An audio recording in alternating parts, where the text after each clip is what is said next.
basic idea about how old it is just based on that artistic symbolism of what was common during the time. 19th century, of course, there's lots of changes. So whereas earlier cemeteries were affiliated with churchyards or potter's fields, by the 19th century they're established outside city boundaries. St. Michael Cemetery is a good example of that. It was probably established sometime in the 1760s, 1770s, possibly earlier, but as far as we know, it was at least that. But if you look at historic maps of the town of Pensacola, the cemetery itself was outside town. And that was a very common practice during the time period. Now, of course, now when you go to downtown Pensacola, the town's all around it, but that's only because the town has grown around it. It's not how it was originally laid out.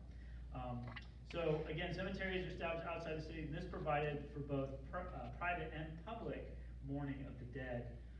There's this whole movement of rural cemetery movement where cemeteries became more park-like, kind of like what we have today. It's very common in their construction. So like rolling hills, paved driveways, paths, lakes, benches, trees. Again, more like a park than this kind of the traditional use of the cemetery. And again, as time goes on, the materials that they're beginning to use in terms of the markers change as well. During this time period, you see more commonly markers constructed out of white marble, brownstone, limestone, and eventually you see the kind of softer imagery, and that's again a reflection on the change of how death occurs. Mortuary practices changed, particularly after the American Civil War, where you had this movement towards embalming, and that really comes out of the Civil War, was to preserve the dead bodies that were occurring during the war, to be able to bring them back home and give them a proper burial. That's where that actually comes from. But as that becomes to be kind of moved out of the home, and there's this whole industry created out of it, you see kind of this softening of imagery in markers and anything associated with death. So you see death's heads replaced by things like angels, flowers, and lambs. So there's this kind of romanticized version of what death looks like becomes more like sleep or rest than it had previously when people kind of dealt with it in different ways. Late 19th century, again, there's more changes, so there's this kind of continued development of the garden cemetery, more elaborate designs and decoration. Grave markers become more like grave memorials or statues. And again, you see a lot of that reflected in other cultural items too, like mourning artifacts. Outfits become elaborate, kind of these, black, think kind of Victorian England, kind of black, elaborate ornaments, jewelry, clothing, and mementos of the deceased. Again, this kind of mostly comes out of England during Queen Victoria's reign. She kind of popularized it, and people sort of wanted to embody that and replicate it, and so that's why it becomes more common across the United States. And then, of course, 20th century, you get the basic kind of lawn park cemeteries that you see a lot around, even in this community and other communities in the Panhandle. By the 1900s, improvements in medicine, things like the drop in death rates, and an increase in the span of life meant that death occurred in hospitals, again, being taken out of the household, and was more hidden than it was previously. Additionally, World War I, World War II altered people's views of death. The number of people that died in those conflicts is really staggering. And then resulting in peaceful and serene yet minimal memorial parks, replacing the dramatic Victorian cemeteries. So you start seeing less trees, for example. And then today, we still retain a lot of these customs that really kind of came out of the First and Second World Wars. Though you're beginning to see more sustainable uses of cemeteries as well. There's this amazing place just not far from Definiak Springs. It's a green cemetery where they only allow for natural burials, so no embalmings. They will bury you in a pine box that they'll cut from longleaf pine that's grown on the property, and so you're starting to see more and more of that. They have mushroom coffins too. Yeah, coffins made of mushrooms, so that they Yeah, you disintegrate naturally. And right. Yeah. So some places do like composting of bodies. Yes, Like there's yes. there's a lot Difference. out there. Yeah. Ecological age. Absolutely. And again, and what we're seeing is again, just like I kind of again we briefly went over a lot of changes over a long period of time, but what we're seeing with those is another just reflection of society and how they deal with that and what's going on at the time period and kind of evolving. I mean, that's all we're seeing really. So whether one's not necessarily better than the other depending on how you ask. That's just again a reflection of us as a society more than anything. So Florida laws. Why do we regulate human burials? So this is an image several years ago over in the Tampa area. There was a series of stories that came out of the newspaper out there, I think the Tampa Tribune, where several black cemeteries had been purposely erased from the landscape. And so basically these are historically black cemeteries. They typically, during the early 20th century, a lot of cemeteries were segregated, not all of them, but a lot of them were, especially in the South. And over time, some of these black cemeteries were eventually basically developed into properties.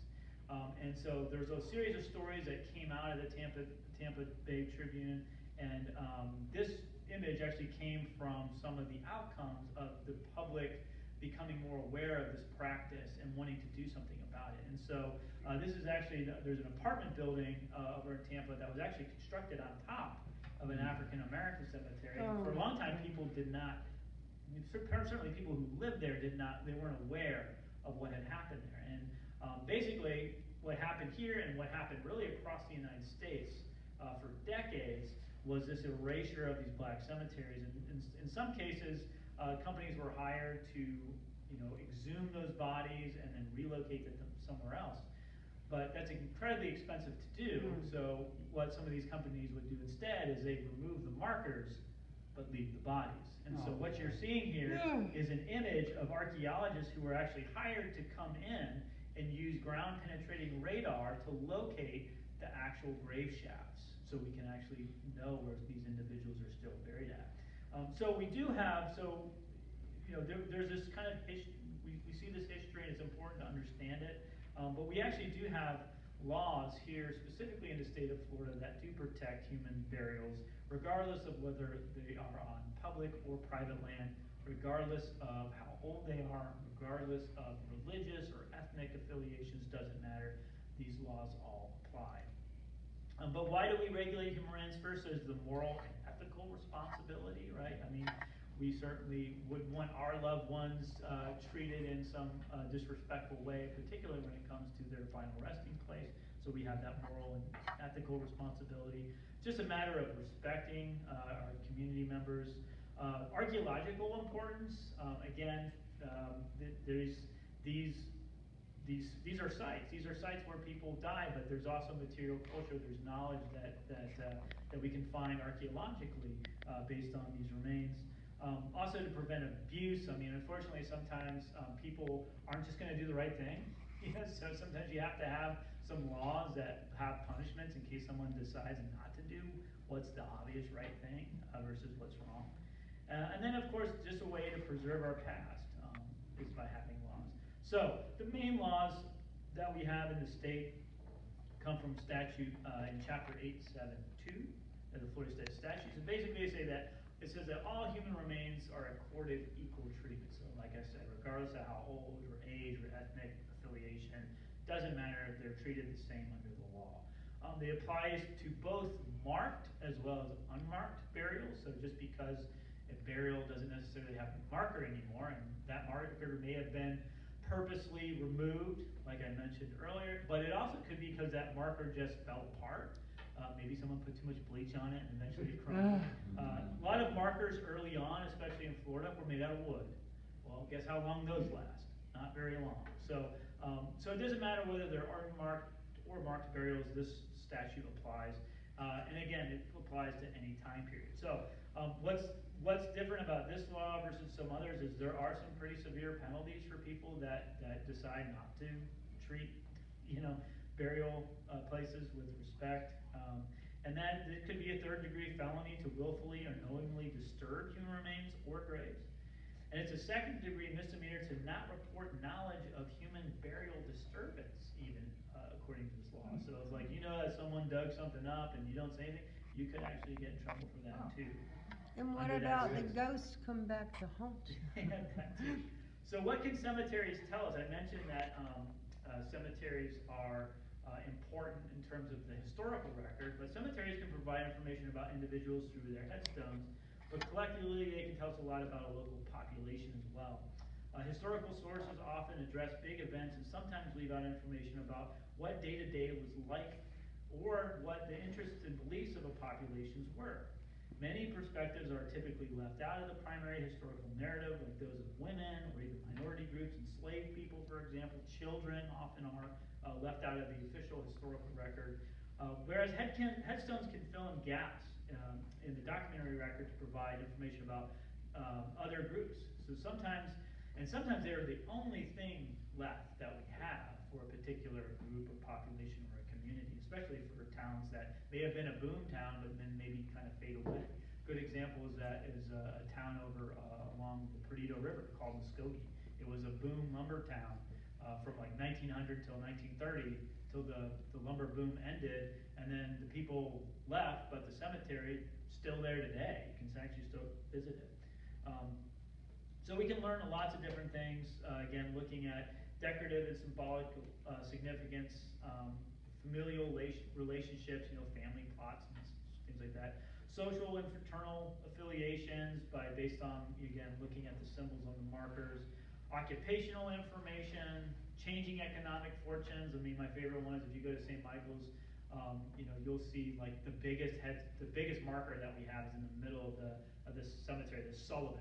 And Sullivan was a lumber baron. He was one of the richest people in the region, and you can tell just by looking at his marker. It's a huge monument. It's a huge granite monument that they had to ship down by train and send a professional team with to assemble on site.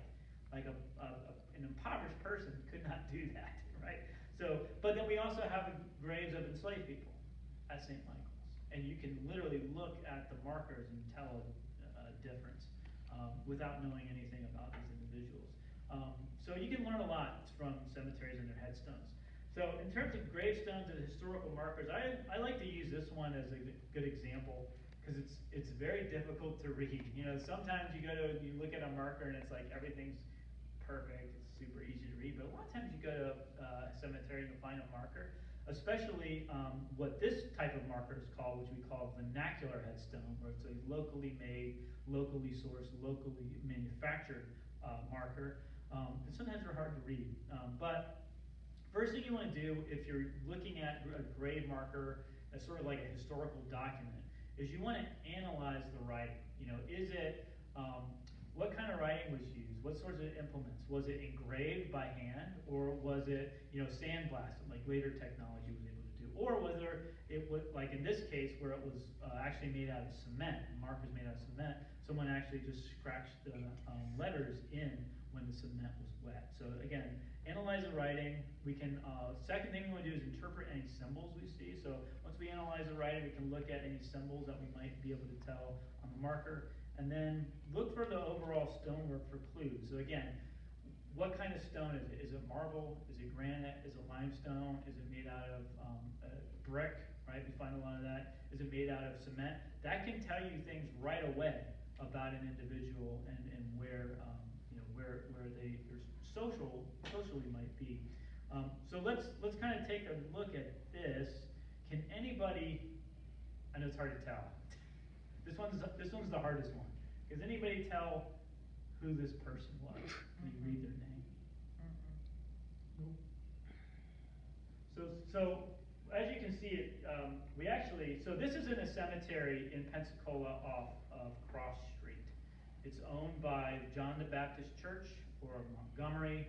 It's sometimes called the Montgomery Cemetery. John the Baptist Church is the oldest African American congregation in the state of Florida. It dates back to like the 1840s. It's still in existence. It's still there. It's not the original building, it burned down a couple times, but they own and maintain the cemetery. But several years ago, we had a project called the By These Hands project that was funded through the Florida Humanities, and I was part of that project. And we were brought in, and this is one of the markers that I was assigned to figure out who this person was. So it's very faint, very difficult to read. So the first thing we did is we sprayed a little bit of water on it. Sometimes that can kind of help figure it out. And if you look really closely, you'll see that it actually says Ebby Greer, born, 1889, died May 11th, 1941. And Ebby Greer, turns out that there's actually a neighborhood. This cemetery is in a neighborhood. And just 2 streets over, Ebby Greer's great-grandson still lives. Wow. And I was out there one day trying to figure out what this marker said. And as I was out there working, a lady walked by and she said, you know, hey, what are you doing? And I told her all about the project, and I said, I'm trying to find out if I can find any information about this. And I knew at this point that his name was Ebby Greer.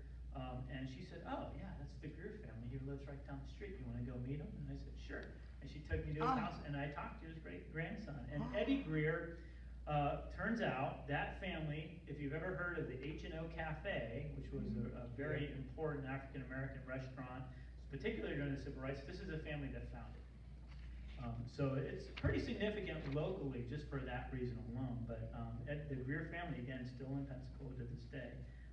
But yeah, sometimes it's not easy to read information from markers. But again, if you look at the style of it, we know, again, this is what we call that vernacular marker. So we know that this is not a mass-produced marker. This was made locally, probably by the family or a family member or an associate of family member. Turns out that Ebby Greer's brother was involved in this construction industry and worked in cement. There might be a connection. I don't know that for sure, but that's kind of my working connection. Makes sense.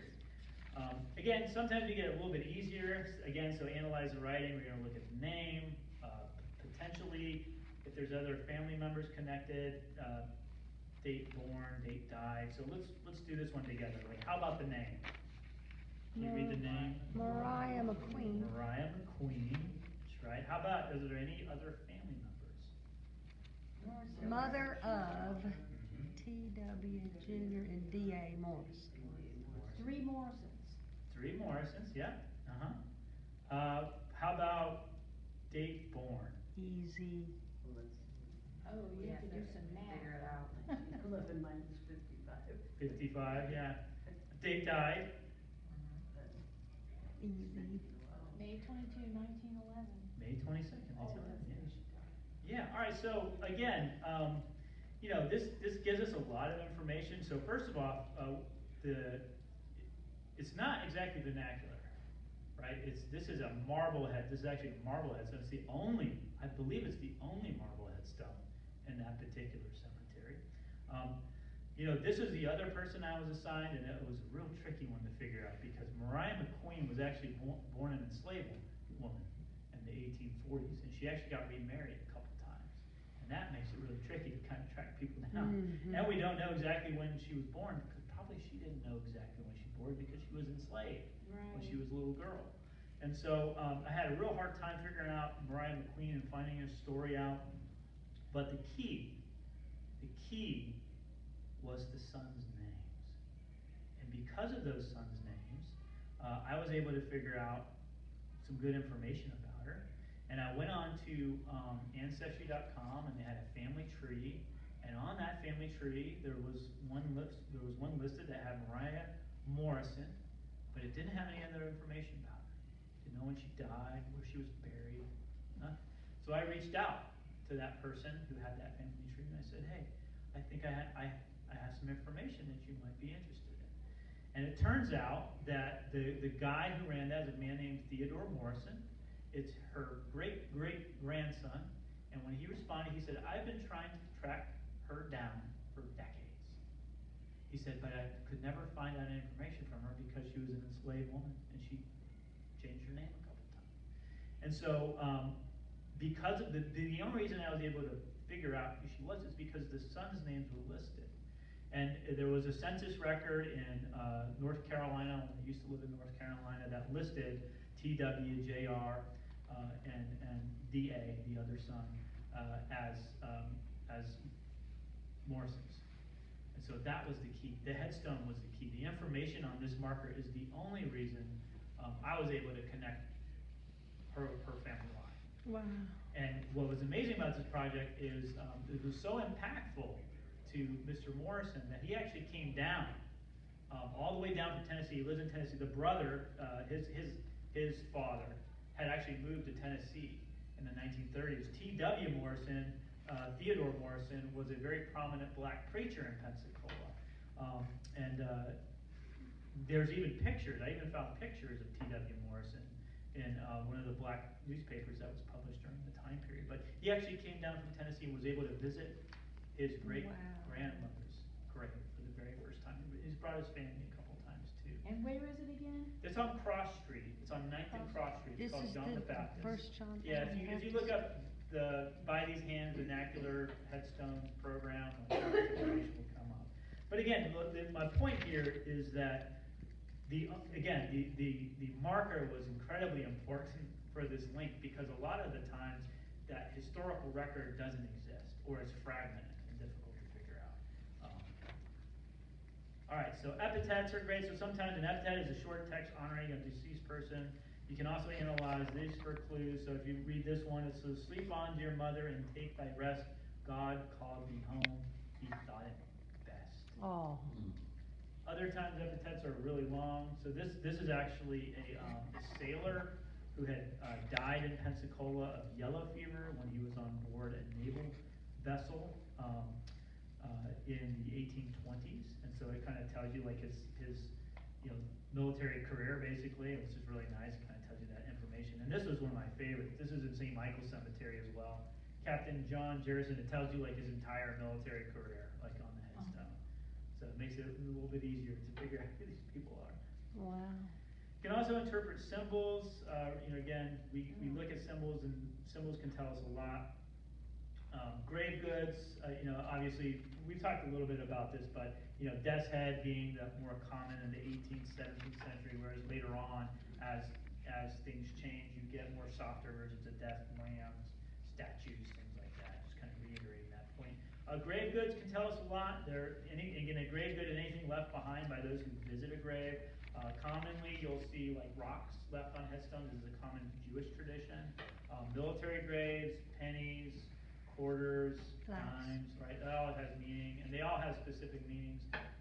My grandfather was buried in Arlington National Cemetery, and so he usually has a couple coins on his as well. Shells can also be prominent, and also can be affiliated with West African traditions. So it doesn't necessarily mean if a shell is at a grave marker that it's a person of African descent, but it can certainly mean that. I know other cultural groups do that as well. But it does have meaning. And they, again, carry symbolic influence. Again, we want to look for clues in the stone. That can tell us a lot as well. It's not uncommon for grave markers to have the maker's marker on there. So the engraver sometimes engraved their name on it, like this one right here. And it tells you exactly New London, Connecticut, which is really useful. Those are always fun to find, and sometimes like you got to look on the back, and they put them in interesting places, but they'll tell you a lot. Again, vernacular markers, we've kind of already talked about this. Again, they're locally made and source headstones, but some of the most creative markers are these vernacular markers where there's this mixture. Here's an example of another one where you see it's cement, but then they've actually placed shells within the cement when it was wet. So it's, I've seen marbles and coins and all sorts of really interesting things. This is another one, but again, vernacular markers, they're all very unique. They're not mass produced. And a lot of the vernacular markers in this particular area typically are of African American descent, generally, but not always. And here's another one. Again, there's just such variety. This is a really interesting one because if you look at some of the impressions into the cement, we had an archaeologist that was working on this project at the time. She was actually able to find historic hardware that was that matched these designs. So they actually took bits of hardware. You can kind of see it at the top here. That's a handle that was pressed in the top there. So you get all these really kind of interesting designs.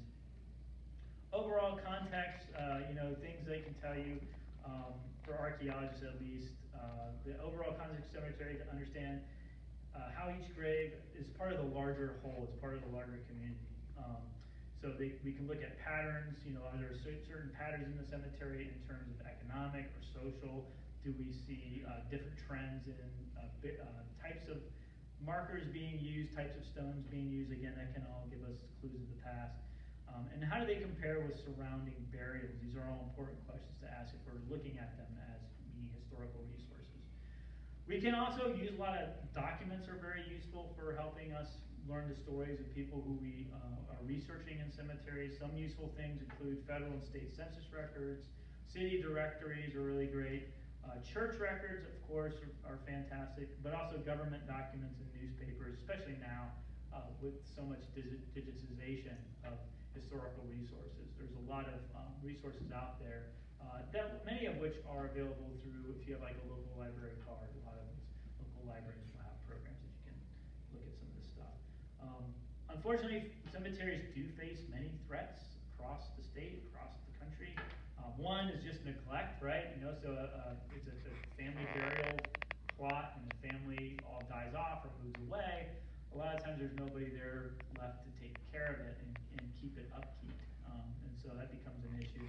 Abandonment, again, it could be purposeful abandonment. It could be abandonment because a particular group of people were forced out of an area, or it could be because of just economic circumstances. I gave the example of Old Muskogee Cemetery. This headstone is actually at Old Muskogee Cemetery. There's actually two different cemeteries in that area. There's one on the top of the hill. It's pretty well maintained. It's in the Water Management District. But then the Old Muskogee Cemetery is actually the black section that's down the hill, and it's all overgrown. It's been neglected for many, many years. It's been a kind of a challenge to kind of find a permanent solution for that. But there are community members who are trying to address that. Vandalism is still an issue today, unfortunately. Development can be a problem, especially for unmarked cemeteries. Just because a cemetery is on Find a Grave doesn't mean the state of Florida knows about it. That's just a reality. And so, or like a county, or maybe just the memory of has just passed, so much time has passed that there's no more memory of the place being there, and eventually gets developed. And of course, once they start building the neighborhood and they start hitting bodies, then it becomes a problem. So the best thing to do is to try to avoid that before it happens. And the best thing we can really do is try to get these documented so different counties and the state knows that they are there before that happens. But development can be a problem. Climate change, so good examples: flooding, storm surge, intense wind. Bottom two images. The one on the left is actually a cemetery in Mariana. This is right after Hurricane Michael. And so the huge trees were uprooted, knocked over headstones. Of course, when those trees are uprooted, those root systems get pulled out of the ground. Guess what comes with it? Everything buried underneath. So it can cause a lot of problems. But also just hurricane activity. 2005 is when some coffins actually washed out on Dead Man's Island. There's actually a cemetery there because there was a quarantine station there in the 1820s, and people died, and they buried them next to the quarantine station. So there is a cemetery. There's an unmarked cemetery out there, and this is one of the coffins that washed out after a hurricane. So what can we do? We always hate doing doom and gloom because it's like, oh no, what do we do? We can do some stuff, don't worry. So I mentioned this kind of in passing. The first thing, again, is just to know that they're there, right? And so one thing that the state has done over the last couple of years is called the Florida Historic Cemetery Inventory. If you scan that QR code, it will take you directly to the website. You can also go to that URL beneath it if you need to go there. But basically, like, if you know of a local cemetery that you're not sure is known by the state or the county, you can report it. And it's a very short form. You can do, there's a paper form, or you can do the online one. But basically, it just wants basic location information, just general idea of like how big it is, how many markers, or if there are any markers, if there's any issues that you can see, whether it's vandalism or neglect or whatever it is, you can report it, and then the state will see if it's on their database or not. So the state of Florida maintains what's called the Florida Master Site File. It is a database of all known historic sites, archaeological sites, and cemeteries across the entire state.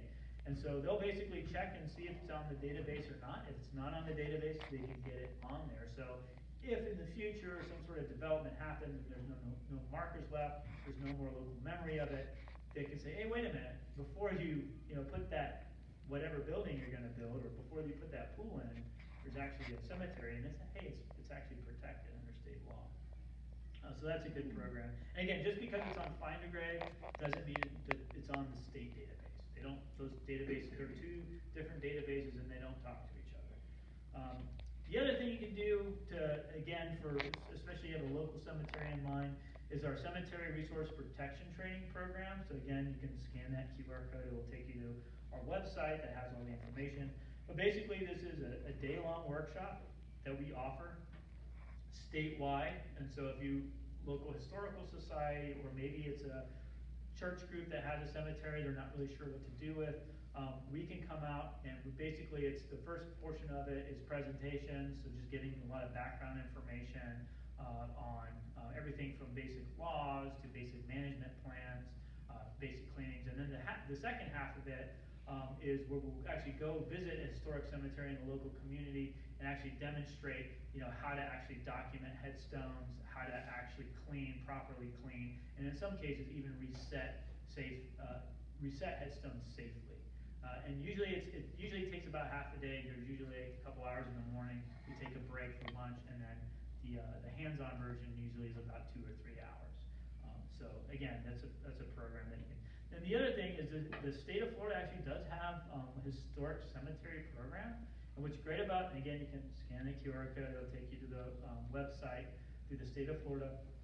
This program is great because it was created in 2003, so fairly recently, and it was staffed in 2024, so just a couple years ago. But they, hit the ground running. They're doing really amazing things across the state. But what's great about this program too is they can fund projects. There's grant money out there that organizations can apply for to help them do some of this work. So sometimes it's kind of overwhelming. If you have a cemetery, you're like, you don't know what to do, right? Take a crypt class that can kind of get you in the right, give you a good reference, and then once you're really ready to start, getting some funding to do some of the heavy lifting, there's grant money out there that is available that people can apply for. So I encourage people to check that out. And then if you want more information, again, just about cemeteries or archaeology programs or trainings that we do statewide, please visit our website, FPAN.us. And I think that's it. So I'm happy to answer any questions that you have. I appreciate you coming out tonight. Yes, ma'am. You said that the Find a Grave and the Florida Registry for Cemeteries don't coincide. Is there, no one has taking initiative to try to get them, the cemeteries recorded with the state of Florida, like this new historical cemetery program you're talking about? If it's a well-known fact that they don't have the same information, there's no one out there wanting to take it on? That's kind of why the Florida Historic Cemetery Inventory exists, is to do exactly that. Oh, okay. So but the problem is there's only so many archaeologists around the state, whereas there's, especially in local communities where some of these cemeteries, I've lived in this area for a long time. I had no idea there was a cemetery off Highway 87 that dates back to the 1860s until I gave this talk in the bar a couple of years ago, and a lady was like, hey, have you heard of this? And I was like, no. And then we went out there and did a crypt workshop. And so, yeah, there is efforts, and it's very much volunteer-based. So that's been the big kind of push. But yeah, that's exactly why it was created, is to address that. I have another question. Yes. Are there any known graves out there on, is it Bruce Beach? Bruce Beach, right along the shore? Yeah, I know the area. Not that I'm aware of. Yeah, not that I'm aware of. They just built that park out there, and they had archaeologists monitoring. They've done lots of monitoring out there over the years with different projects. Yeah, as far as I know, there's no grave close. As far as I know. There probably are. There are graves everywhere. Well, yeah. All over this whole country. Yeah. The interesting thing, I think I was in the Carolinas because I traveled for work, and there was a shopping center, and there was a family cemetery at the entrance, and they just built the road around it. Yeah. Yeah. and then put up this fence, and there might have been like 7 graves in there, it was one Wow. family. That's cool though. But they, yeah, and I Googled it and found it, cause I put the family name in, and they just built around and left it Yeah. there. Yeah, there's a neighborhood not far from here, and the same thing, they built a development, it was a housing development, and when they were building it, they hit burials because it was unmarked graves, the county didn't have a These record had that it was. tombstones.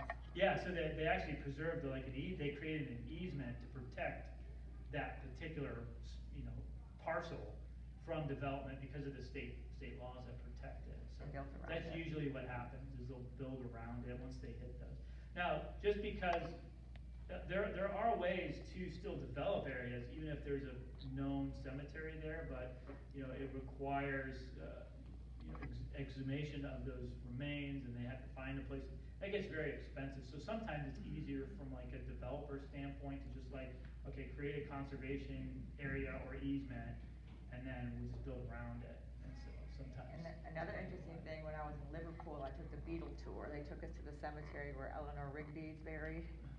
And it's a big old cemetery, and when they ran out of space, they just stacked the bodies. Yeah, we see that. The family would have it. Yeah, we see that You in don't know St. how many were in there. Right, yeah, so St. Michael's is a good example, right, we have St. Michael's and there's St. John's, not John the Baptist, but St. John's is the other older one.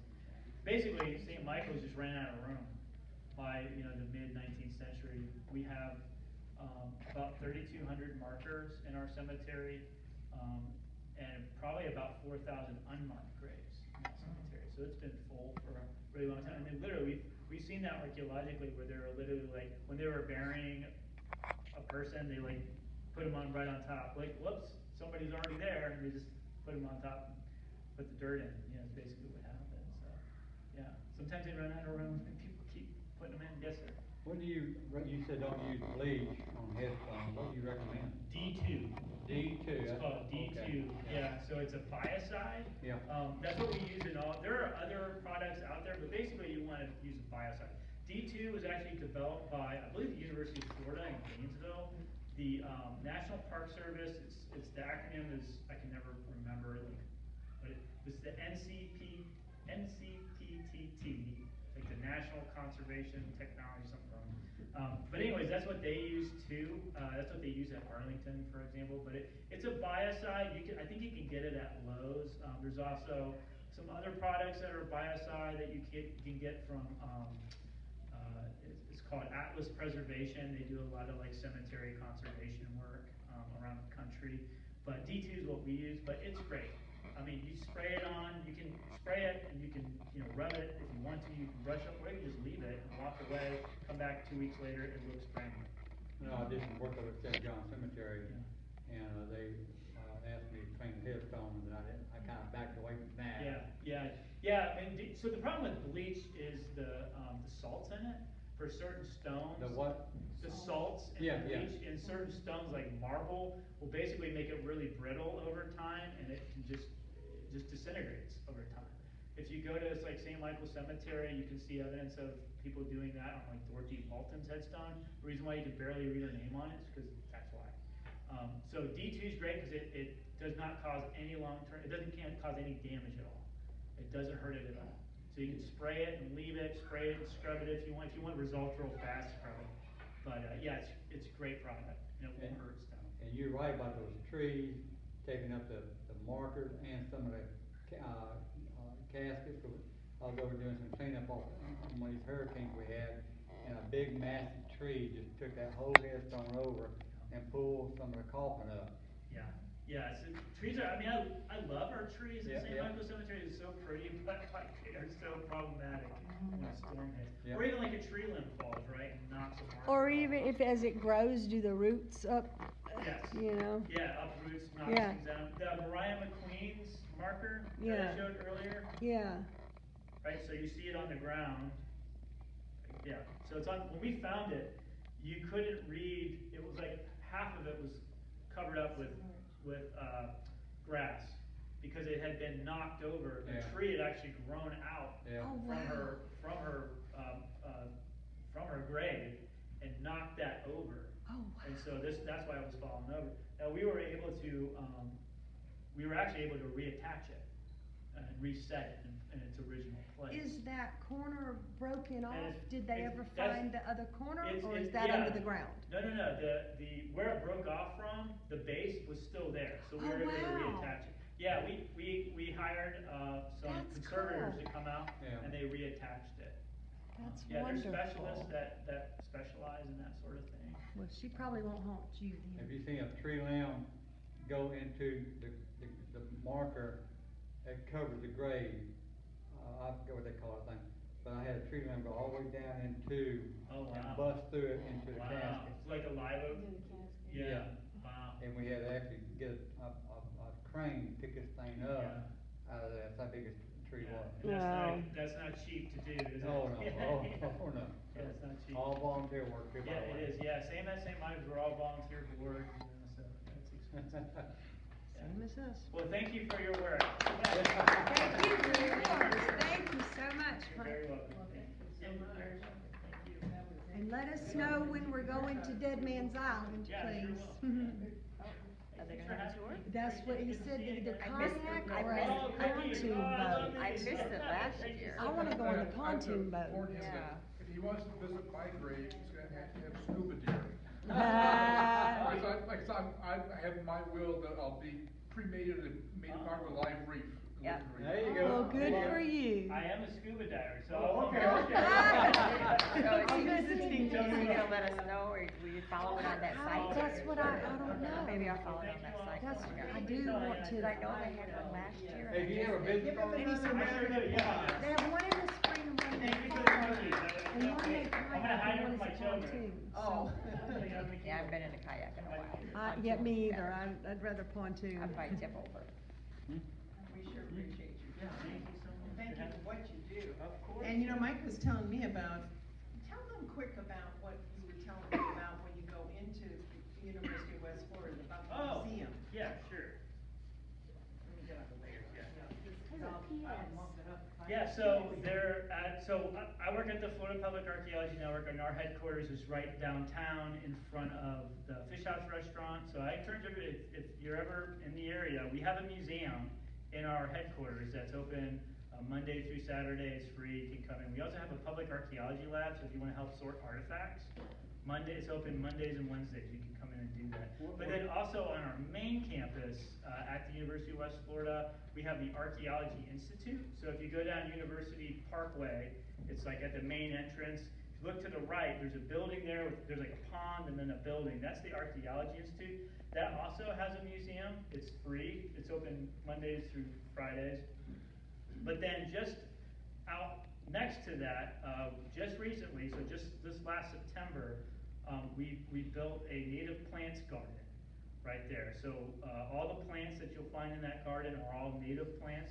When you walk through it, we actually work with the Santa Rosa Band of the Lower Muskogee, with Chief Dan Helms and his group, and so they provided a lot of the native knowledge of the use of those plants. So when you walk through that garden, you'll see signage, and it will tell you the name of the plant in English, the name of the plant in the Muskogean language, and then the scientific name, and then it will tell historically how that plant was used, whether it was used for medicine or food or shelter.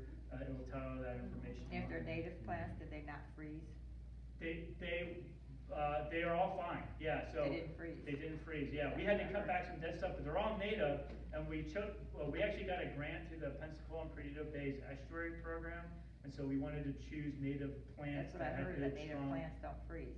They did great, so. Wonderful. We had to cut back some dead stuff, but they'll come back, Yeah. in the spring, so I encourage everybody, come to FPAN, but then also if you're looking for a reason to go on the main campus, check out the Archaeology Institute, and the garden, probably in April, will look beautiful. I Be mean, good again. It's still pretty, but yeah. I have one other question, it's just that, Yeah, 'cause I'm trying to get more native plants in my wanted yard, to 'cause they do don't like what die. you do, what would they major in school? Sure, so they could major in, if you want to be an archaeologist, you have to get a degree in archaeology, or really anthropology. So in the United States, you get an anthropology degree. Most universities have anthropology programs. We're lucky at UWF because we have like a really well-known, specifically archaeology program. especially for underwater stuff, we're one of only 4 universities in the country where you can get a degree in underwater archaeology.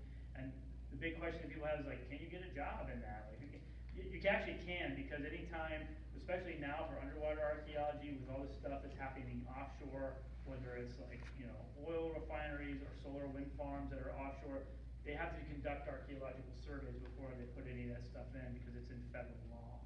So, so yes, That's yeah. good. So you just get a degree in archaeology and anthropology. You don't have to go very far. You can just go to UWF. But FSU has a program, University of Miami, so there's lots of state